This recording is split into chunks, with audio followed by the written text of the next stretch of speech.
A graça e a paz do eterno Deus, que excede a todo o entendimento, por saudação aos internautas. Estação Profeta, que é Real de Frei José, vosso servidor, com o e-mail de Frei José Simões, @gmail.com. Vamos iniciar com uma oração. Pai nosso que estás nos céus, santificado seja o teu nome. Venha o teu reino, seja feita a tua vontade na terra e no céu. Ajuda-nos a ser gratos por todos os benefícios em nossa vida e dos nossos internautas. Também te agradecemos por teres otorgado mais um ano de vida aos nossos familiares, amigos e internautas que fizeram aniversário no mês de fevereiro. Que eles possam ser gratos pelo dom da vida que lhes concedeste. Que em nossas considerações nos dês discernimento, para que possamos ser honestos e não sermos achados como traidores do teu ministério. Dá-nos a tua paz, o perdão dos nossos pecados. Te rogamos em nome do nosso Salvador, que morreu no Calvário, pagando a nossa culpa. Amém. O nosso agradecimento às pessoas que estão nos dando visualizações, às pessoas que estão inscritas e que estão fazendo comentários. Não é? Obrigado, neste mês já estão cerca de 150 pessoas que viram. Obrigado a todos esses que já viram, nos deram visualizações, que eu espero que estejam gostando e podem-se manifestar, como já tenho falado, ou negativamente ou positivamente, não tem problema. Não é? Nós estamos aqui para aceitar, temos que aceitar a opinião das outras pessoas também. Não é? E eu gostaria de mencionar algo mais, que não estou aqui exigindo, porque nós vai fazer agora, dia 5 de março, 15 meses que iniciamos, e só temos 45 inscritos, não?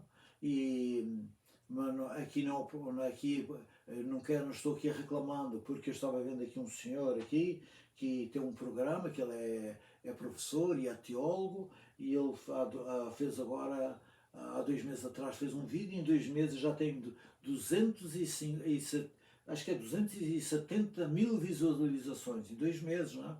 Mas ele é teólogo e nós não somos, não é? E então é o seguinte, mas o que acontece é o seguinte, ele botou aqui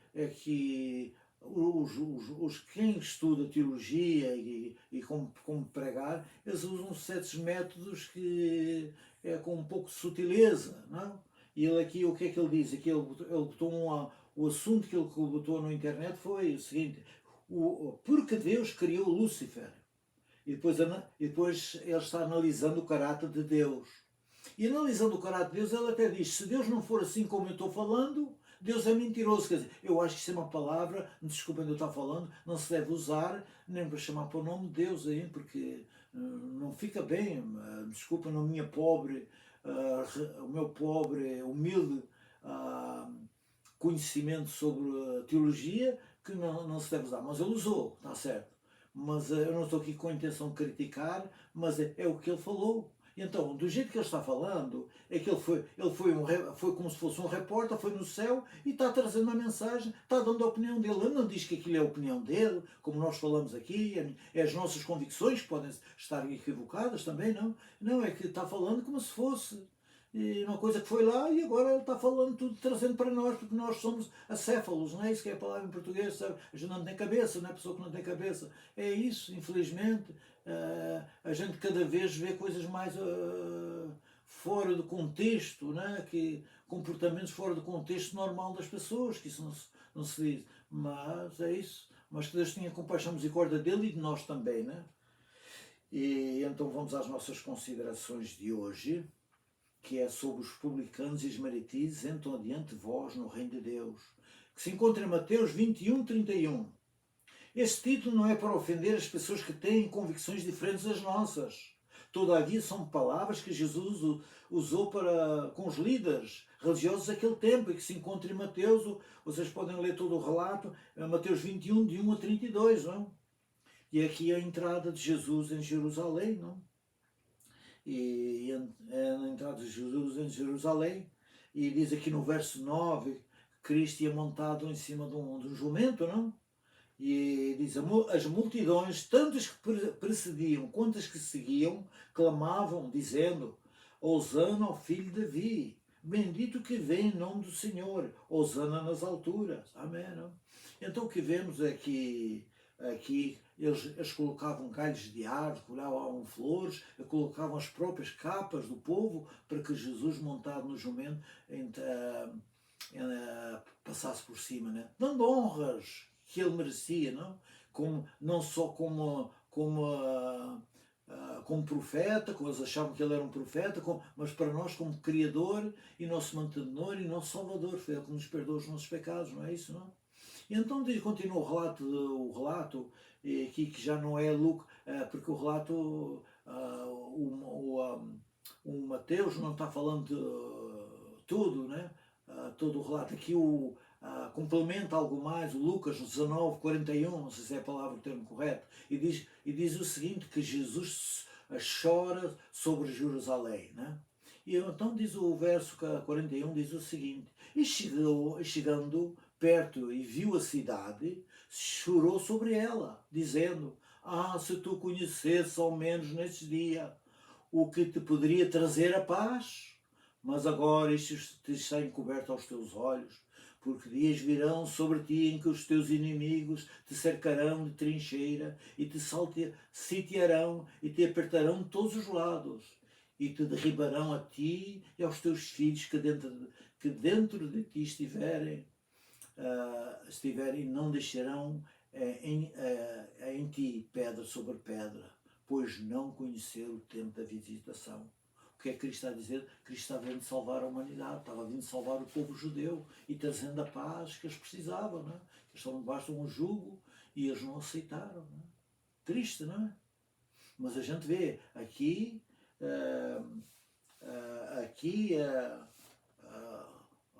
o povo teve um comportamento diferente, não? E então o seguinte que vemos, então isso aqui muitas pessoas acham que foi um castigo. Então José aqui, que é o Flávio José, ele era filho de um sacerdote judaico, e ele nasceu no ano 70 e morreu no ano 100, quer dizer, um grande escritor do passado, que escreveu este livro aqui, que está aqui, Histórias dos Hebreus, não é? É muito prestigiado esse homem, né? E então é o seguinte, ele diz que, está aqui escrevendo, diz que quando o Tito entrou, que foi o general que cercou Jerusalém, não? E que viu tudo o que se tinha passado ali, que viu e disse, quando Tito deu volta às valas e viu cheias de mortos e de sangue grosso correndo dos corpos apodrecidos, suspirou, levantando as mãos, tomou a Deus por testemunha de que aquilo não era obra sua. O que ele dá a entender, e aqui que o José também está falando, as palavras de José já não, não é a parte da história que ele está falando a opinião dele, e disse que se Cristo, se Deus não tivesse, se o Tito não demorasse mais um pouco de tempo a fazer isso que Cristo ia fazer, Deus ia fazer, mandar maldição sobre aquelas pessoas que trataram mal o nosso Salvador. Isso é a opinião dele. Eu não acho, na nossa humilde opinião, eu não acho que está correto. Mas ele não era um profeta, era um escritor e tinha a sua opinião, e aqui ele não está dizendo como o outro está falando, que só faltou dizer que foi no céu, não? Ele diz, a opinião dele é o seguinte, é que se Deus, a maldade que fizeram o nosso Salvador, se os romanos não tivessem feito, Deus ia mandar o castigo sobre o povo de Israel. Mas quando nós lemos a Bíblia, Cristo como é que eu digo, estava sendo maltratado pelas pessoas, não? E o que é que Cristo estava falando a Deus, pedindo a Deus, perdoa-lhe os pecados, que eles não sabem o que é que estão fazendo. Isso é o que Cristo estava pedindo ao Pai. E certamente Deus não vai ouvir o Filho, que ele veio, a missão dele foi salvar a humanidade.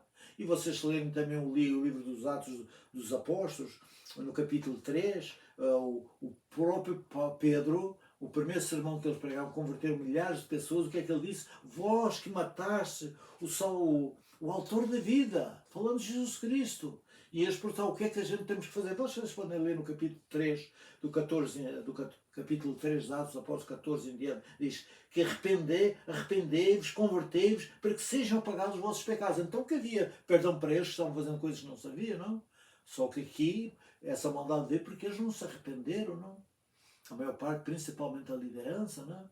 E veio a maldade, porque Deus continua, vocês se veem já no tempo antigo,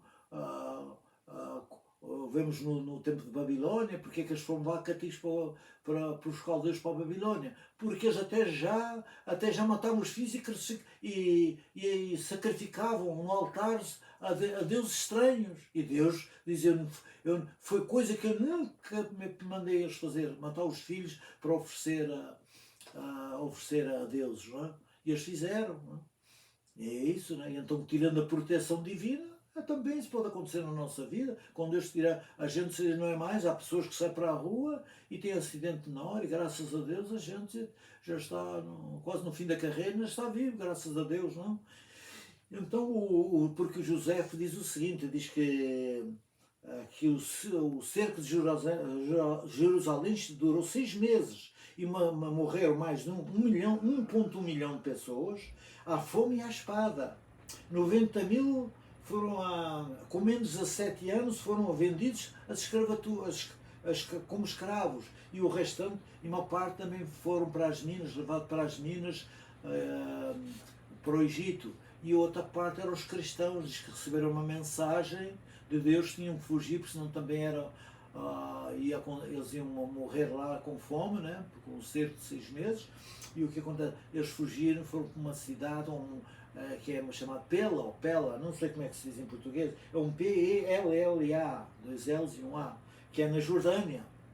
Então eles foram para lá e diz que foram salvos porque daquela calamidade que houve em Jerusalém. Porque Cristo já estava perdido.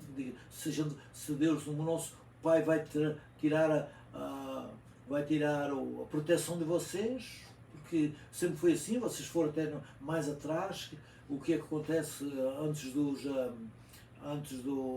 babilônios, dos caldeus invadirem Babilônia, o que aconteceu no tempo de Samuel? Vai lá, não, a gente vai brigar com vocês, os Anumitas, acho que é o nome correto, daquela tribo, que diz, não, a gente não vai atacar vocês, se vocês, todo cidadão judeu tem que ter a olho direito fora. Já viram que sociedade é que se vivia antigamente? E outra prova, que talvez isto não, que eu, nas nossas convicções, que não foi uma maldade que Deus mandou, mas foi uma consequência da desobediência a Deus. Vocês veem, todos os cristãos, já não era aqui os judeus, todas as pessoas que se tornaram cristãos, até ao ano 313, que é quando o imperador Constantino deu liberdade aos cristãos. Vocês lerem o livro aqui do Josefo, o Eusébio de Cesareia, o que acontece é o seguinte, ele nasceu no ano 264 ou 63 e faleceu no ano 340, por aí. E então ele está contando a história dos primeiros, no tempo dele, mas desde o primeiro século, 12 escritores que escreveram. As maldades, atrocidades que faziam aos cristãos, está aqui tudo nesse livro, Eusébio de Cesareia, que é coisa horrorosa. Eu já li 2 vezes o livro, mas é uma coisa horrorosa o que eles faziam aos cristãos e não tinha nada a ver com o sacrifício. É porque essas coisas aconteciam porque o homem era mau e perverso, pior que os animais selvagens. E se não tivesse a proteção divina, eram mortos, ok? Vocês viram as coisas mais horríveis, pessoas já com a idade de quase 90 anos a serem botadas num pau espetado, não olhava nem à idade das pessoas só porque dizia que era cristão. E sabe o que é que os cristãos muitos faziam? Muitos cristãos que antes de cortar o degolar do pescoço fora, eles pediam 1 minuto para fazer uma oração, orando pela pessoa, pelo carrasco e de cortar o pescoço fora. Já viu que bondade, que santidade há aquelas pessoas? Mas infelizmente era o mundo em que eles viviam, não é? Não sabemos porque é que... E diz, mas que é que Deus deixou? Eu não sei, não vou aqui analisar porque é que Deus fez. Mas o que essa gente sofria, o mundo não era digno daqueles santos, ok? O mundo daquele tempo, não sei hoje, não era digno de ter essas pessoas santas no meio daquela gente, né? Bárbaros, selvagens, né? Que Deus tenha compaixão e misericórdia de nós e que esses exemplos sirvam para nós e para a nossa pessoa. E continuando o relato bíblico do João, da entrada de Jesus em Jerusalém, no verso 12 diz o seguinte, 12, diz, então Jesus entrou no templo, expulsou todos os que ali vendiam, compravam e derrubou as mesas, os cambistas, as cadeiras dos que vendiam pombas e dizia-lhes, está escrito, a minha casa será chamada casa da oração e vós a fazeis covil de salteadores. E diz o verso 14, diz o seguinte, e chegaram-se a ele no templo, cegos e coxos, e ele os curou todos. Não é? E E o nosso Marcos, no capítulo 11, verso 8, acrescenta algo mais que nem o Lucas nem o Mateus falou. Que depois disso, que ele curou essas pessoas, os principais sacerdotes e os escribas procurar um modo de o matar, quer dizer, não Salvador, quer dizer, ele estava fazendo aquilo. Então já viu, o próprio Salvador que veio salvar eles e que veio trazer a paz e a proteção a Israel. Eles queriam matar, mas já há muitos anos, antes, já desde o princípio do ministério, eles procuravam fazer isso. Não é? E então diz no verso 17, depois diz, e deixando saiu da cidade para Betânia, e ali passou a noite. De manhã voltou a Jerusalém, tendo Jesus entrado no templo, estando a ensinar, quer dizer, ele já estava num dia, tinha feito aquilo, já tinha curado os coxos, agora no próximo dia já estava entrando no templo, já estava ensinando o povo. Né? Aproximaram-se dele os principais sacerdotes e os anciãos do povo, perguntando, com que autoridade faz isto? E quem te deu tal autoridade? Então vemos aqui, irmãos, que Cristo já tinha andado 3 anos e meio.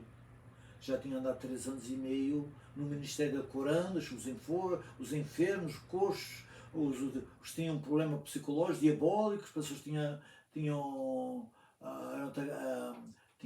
demónios dentro deles, pessoas que não viam, não ouviam, não falavam, que nunca tinham andado na vida, todo tipo de pessoas, ok?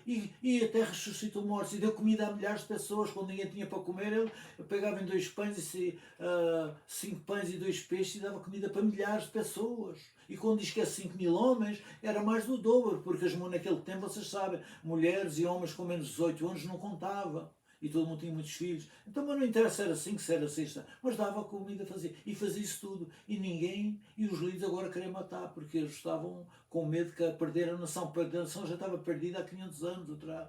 Entende?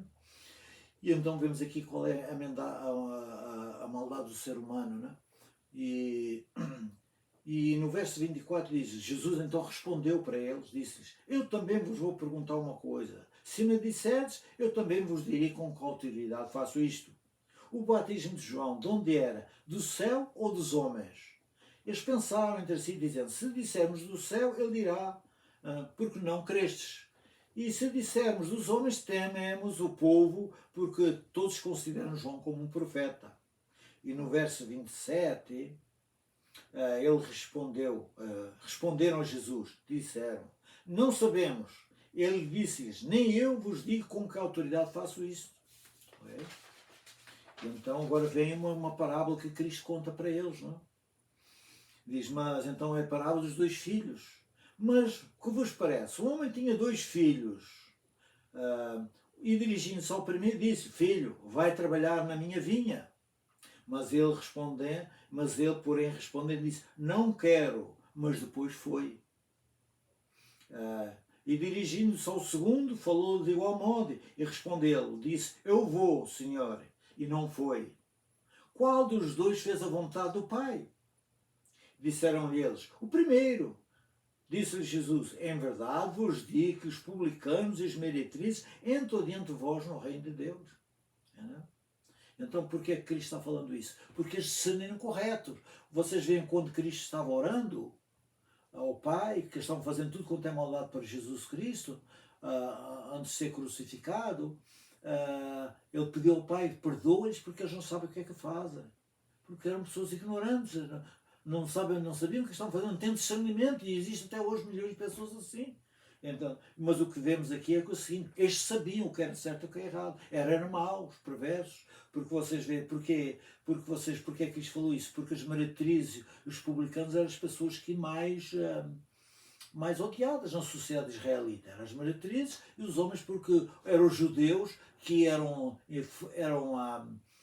servidores do imperador, ok? Para coletar impostos.